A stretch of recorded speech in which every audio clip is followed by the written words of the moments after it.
Hello dear friends, it's been a while since I recorded a video about fighting aging. Today, let's talk about regular baking soda, not in the way you're used to.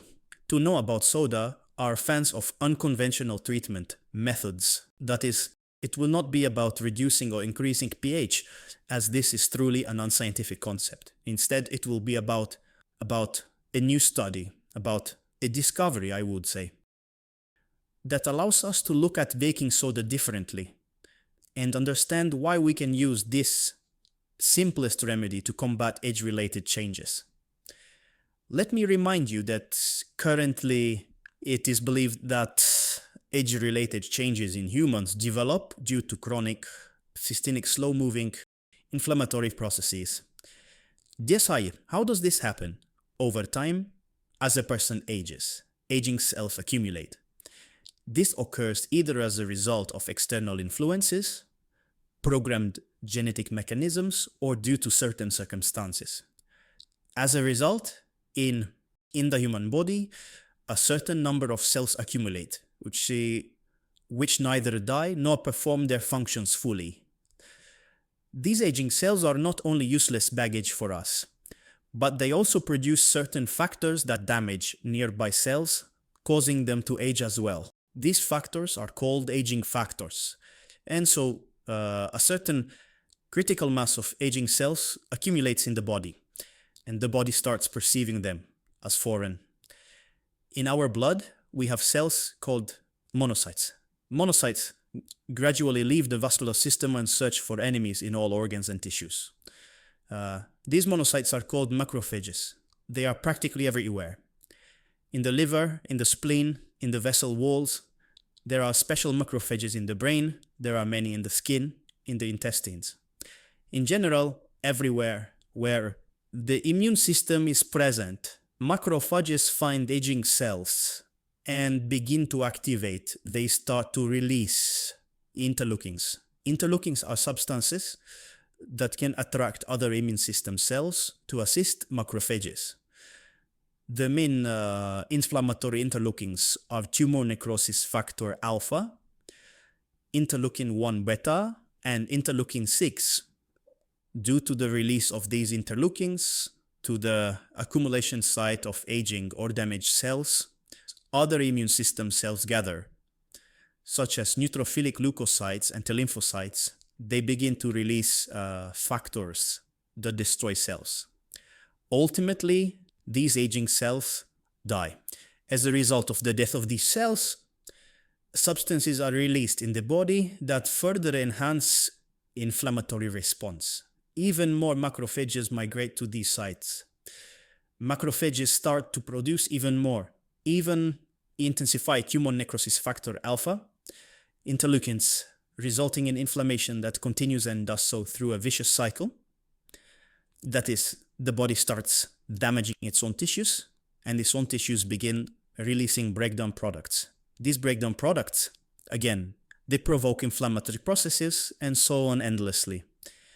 As a result, a whole range of pathological changes occurs, which we see developing during old age. These are neurodegenerative diseases, like Alzheimer's and Parkinson's disease, oncological diseases resulting from chronic inflammation, and cardiovascular system damage in the form of the atherosclerotic plaques and aneurysms. This is a deterioration of kidney function. It is joint inflammation. These are various arthritis and arthrosis.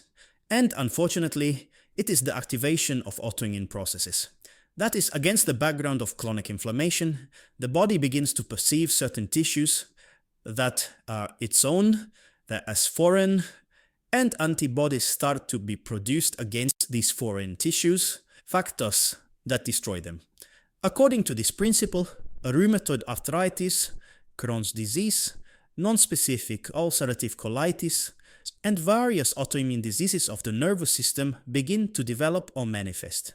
The fact is that chronic systemic inflammation, in addition, it also suppresses the function of T regulatory cells. T regulatory cells are lymphocytes that inhibit an overly active immune response. If the function of T regulatory cells weakens, As a result, a person begins to suffer from allergies and autoimmune diseases. Thus, chronic systemic inflammation launches a series of pathological changes that sooner or later destroy a person's health and ultimately lead to their death. Well, of course, currently, doctors' efforts are focused on to reduce the effects of chronic systemic inflammation. Well, first of all, it's lifestyle and diet. I already have a video about that, what needs to be eaten to reduce chronic inflammation processes. And, by the way, the current popular trend of reducing carbohydrates is also connected to the fact that carbohydrates provoke systemic chronic inflammation in the body. By the way, obesity is also one of the participants in chronic systemic inflammation, as fat cells found on our internal organs, the so-called visceral fat, serve as a very good place for the activation of macrophages, which then release pro-inflammatory cytokines. That's why there is such an intense fight against excess fat, against carbohydrates, and also new medications are being developed, which block factors of chronic systemic inflammation. First of all, these are drugs against tumor necrosis factor alpha. They are widely used for the treatment of autoimmune diseases, for rheumatoid arthritis, Bacterius disease, and psoriasis.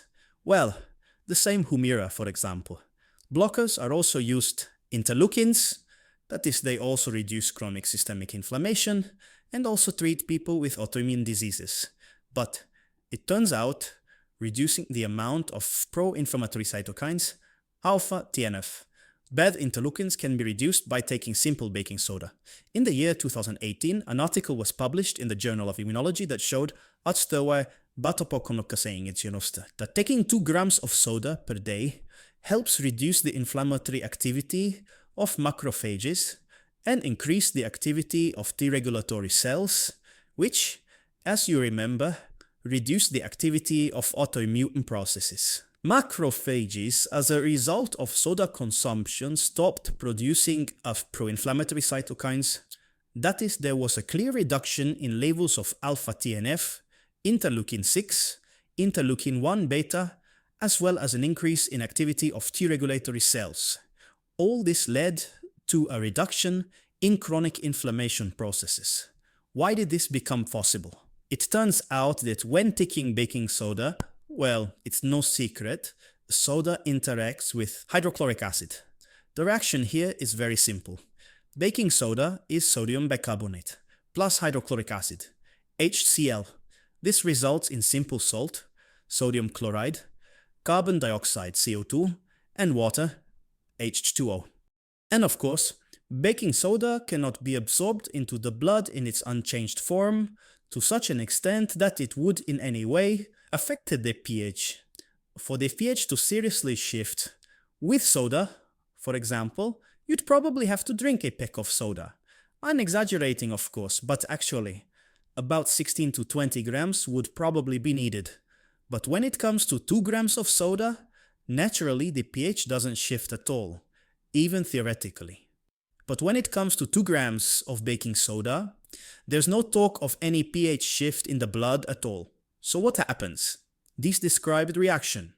Baking soda reacts with hydrochloric acid and binds hydrogen ions. Hydrogen ions have a positive charge. It is neutralized, turning into water. What happens to the stomach lining? The stomach lining, the cells that produce hydrochloric acid, becomes polarized since they gave away a positive charge in the form of a proton H+, which means they received a negative charge, they have acquired a negative charge. This negative charge causes polarization. The stomach walls and the cells that line the outside of the stomach also line all the internal organs. That is, if we cut open the abdomen and see what covers our internal organs, spleen, stomach, intestines, we will see there is a thin membrane called the peritoneum, and this peritoneum is covered with cells. The cells are called mesothelium, And these mesothelial cells on the stomach receive a charge, they polarize, and most interestingly, mesothelial cells, it turns out, can transfer this charge to other cells. So they conduct it. This charge to the cells that cover the spleen capsule. As a result, the spleen capsule becomes polarized and transmits this charge signal to the cells located in the spleen, macrophages and T regulatory cells. Of course, there are many cells in the spleen, but in this case, we are specifically interested in T regulatory cells and macrophages. Macrophages become polarized and change their properties. They turn from inflammatory cells into anti-inflammatory ones, and T regulatory cells simply start to activate, resulting in an increase in their number and activity.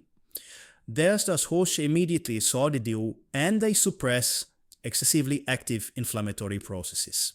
The novelty of this work lies in showing not only the ability of small amounts of baking soda to induce an anti-inflammatory effect, but also it was demonstrated that mesothelial cells, which line the abdominal cavity, are capable of conducting electrical signals almost similarly to how cells of the nervous system.